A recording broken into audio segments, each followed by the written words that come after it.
Hey there, this is Jacob, and I am glad to be here for another installation, another sharing, another shared experience of all the things. Um, wow, a lot has happened, a lot has transpired, lived through a lot of experiences. It's been a while, but I am so grateful for these opportunities. Because as I'm learning more and more that to teach is to learn, and to learn, for your learning to be complete, it is to be teach. It is to be teaching. You're to teach what you have learned, if in fact it's something worth retaining. And so I have missed these opportunities. I've longed for them. I didn't know what was missing until a few nights ago. It was like, all right, well, I've had the thought about all the things light. It's hard for me not to think about all the things light, um, because there's always light about us. There's always light about me. And to have a heart of gratitude, to be and to have a posture to always be looking for something to be grateful for. And you don't have to look far. You can look in the mirror. And so over the past several months, um, I've looked in the mirror. I've looked near and far, and I continue to see light. And so that's why I'm so grateful to still have the opportunity to share. And my goal moving forward is to have the level of consistency that is needed. I learned something recently about myself. Um, is that I'm a good guy. I carry peace about me. I am joyful. And people have testified to the joy that they experience when they interact, when we experience one another, when we're in each other's presence, when we have conversations, when we are in dialogue, whatever the case may be. People have also said, man, I just see and experience so much peace when we have a conversation as recently as today, which is leading to the topic of discussion. Uh, I have a testimony about peace. I have a real testimony about peace, and as many of us do.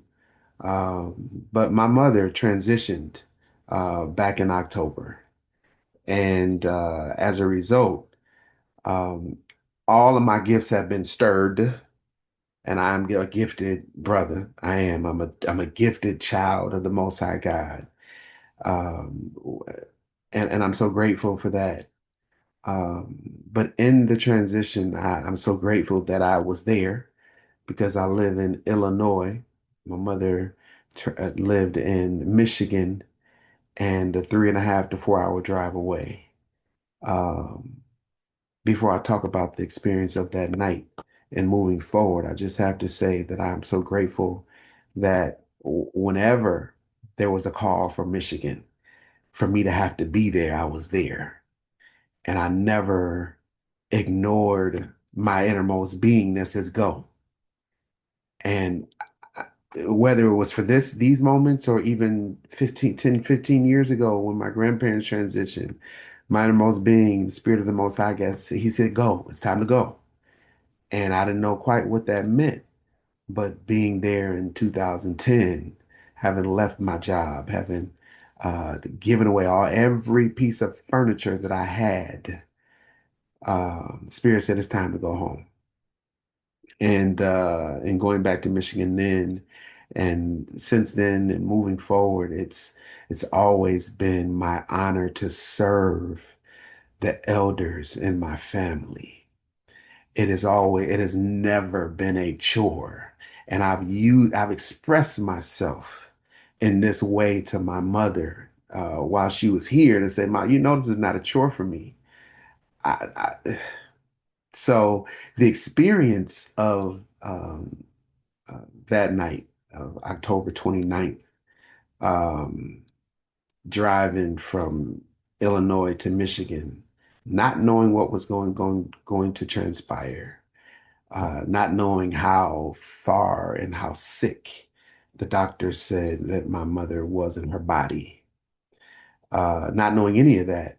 I was here working and I just put a load of laundry in the washer. And I got a text from my oldest brother. And the interesting thing is, I had thanked the Lord a few nights before, and I just said, "Well, just so grateful that my mom hadn't been in the hospital because she had gone through just very sick spells." And I expressed that as just gratitude, like, man, I'm just grateful that I haven't had to have a call to go to Michigan or that mom was not feeling well.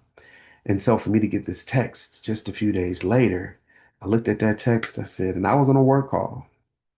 And when I got the text, I continued to call. And then I said I had to, remove myself from the call, from the work call. And I called my brother. And it was a very short conversation, which is atypical between me and him. But I said, Jay, for real? And he said, yeah, because he sent some, a brief message in the uh, in the text message.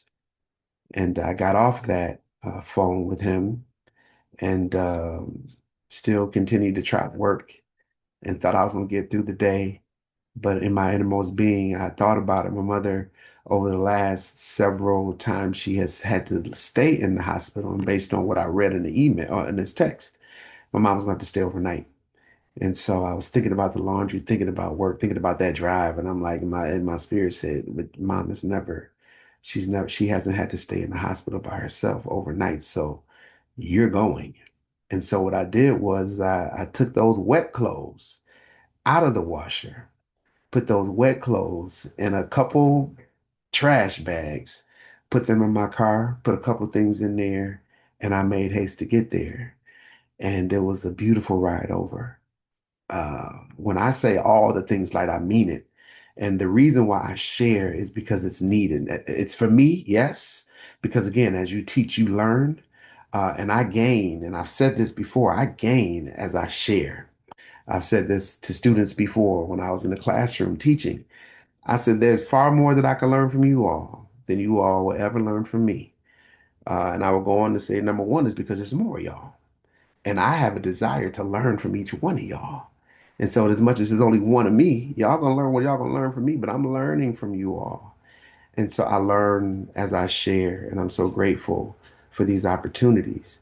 And so, on the drive, I was just blessed by just a ministering peace that came over me. Again, I'm not knowing what was going on. I'm talking to you all not from hindsight, but then I was looking forward, like, okay, all right. So I just began to prepare myself in a way that I only know how to do, which is to get quiet.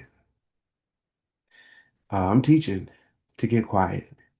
I've spoken on this before, being in a space where you can know that you need quiet, that you know that the answer is not in a whole lot of noise. That's a beautiful place to be in when you know that quiet, being quiet, there's answers found in quiet, there's peace in quiet. Such that no matter what's going on around you, you can still experience that same peace. And I'm a witness, and this is a testimony to that. So I'm driving, and I'll keep the drive that to myself for now. It may come up a little bit later, but it was a beautiful drive. I didn't have any music on. It was a beautiful drive to where I know that I was being strengthened during that drive to be able to go and uh, and experience the transition. It's not the first transition. I experienced the transition of my grandmother being in the same house, being in the same room. Um, but it's something different about your mother. And so, what I will share is there were elders in the room with me and my brothers. All four of my brothers were there, and there are elders in the room.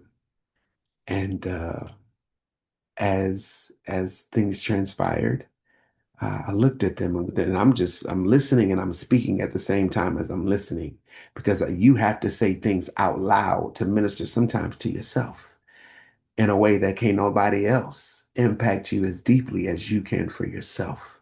So that's why quiet is so necessary. But I looked in the room, there were elders there, and I looked around and I said, the beautiful thing is, I see peace. I said, every one of you elders have been where me and my brothers are right now. And I said, the beautiful thing about our Creator is that I see peace on your faces.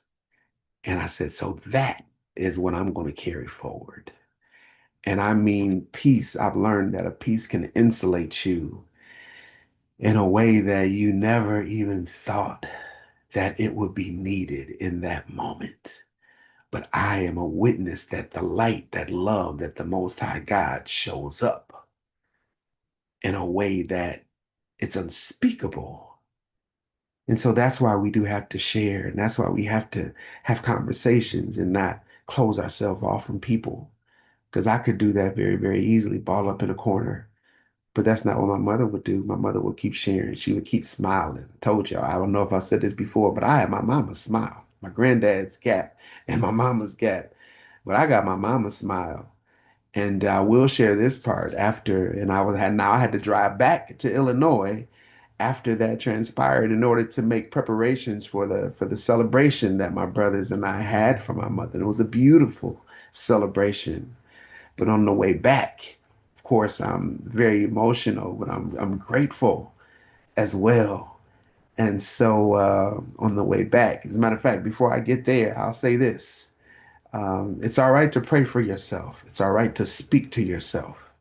And so I had moments of immense sadness, immense tears, but people would say certain words that I would be like, wait, my spirit wouldn't agree with. So somebody said a word and said traumatic. This is traumatic. This is devastating. Uh, in other words like that, and use words like hurt. And so within my spirit, I resolved within myself, and I'm talking about me and my situation with my mother and this experience of transition. I did not feel those words of trauma, of hurt, of devastation.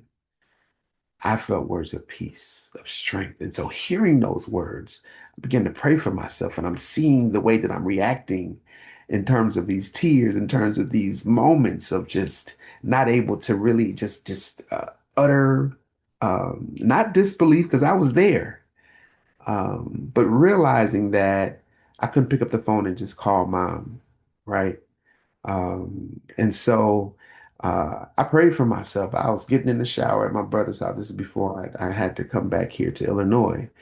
Um, and I said, and I prayed, I said, I want to cry tears of joy. I said, because I don't feel hurt that mom is not physically here. I don't feel pain.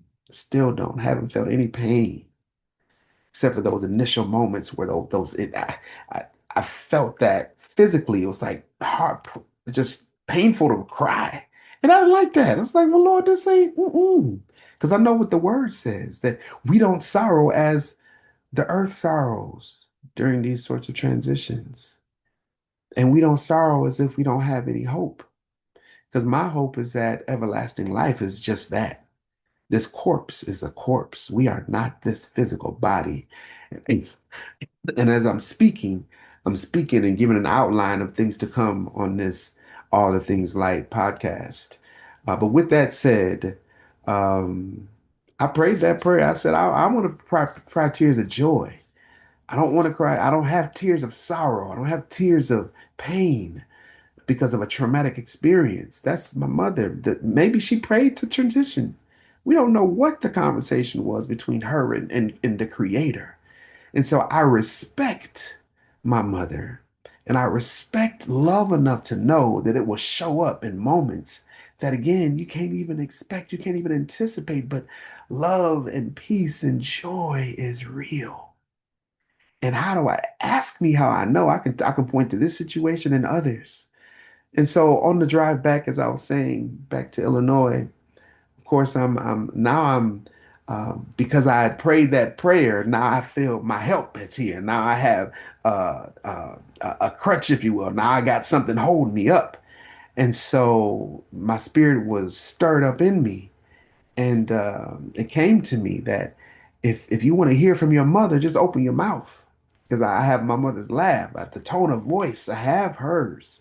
If I want to, if she came back and she said, if you want to see me smile, just look in the mirror. That's why I go back to where I say I have my mother's smile. I got her hands. Me and my mother and my grandmother used to sit back and look at my hands, and my grandmother be the one, he got my hands. And my mama say, he got my hands. And my mama had my grandmother's hands, and I got my mama's hands. And so there are things that we take with us and carry with us that makes life everlasting, that makes joy real, to where I don't have to reflect back and cry. I can reflect back and smile because I know that the laughter that she had, she put in me, that seed of joy, no matter what, no matter how many times I stayed in the hospital that night, over the years with my grandmother, I'm sorry, with my mother, leaving with my grandmother as well. But my mother would open her eyes and she would give me the biggest smile as if to say, this hospital don't matter.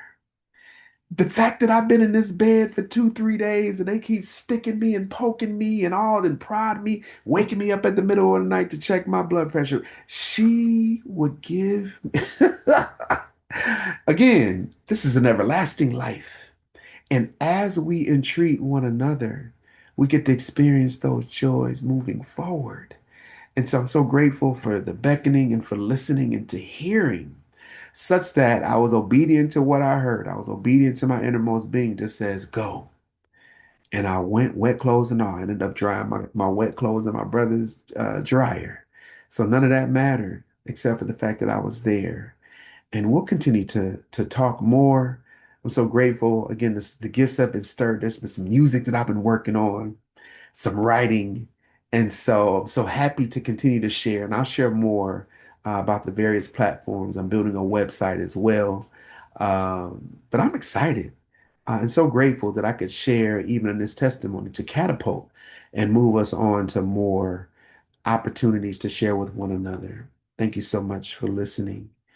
Grace. Let us continue to grow up together. Grace.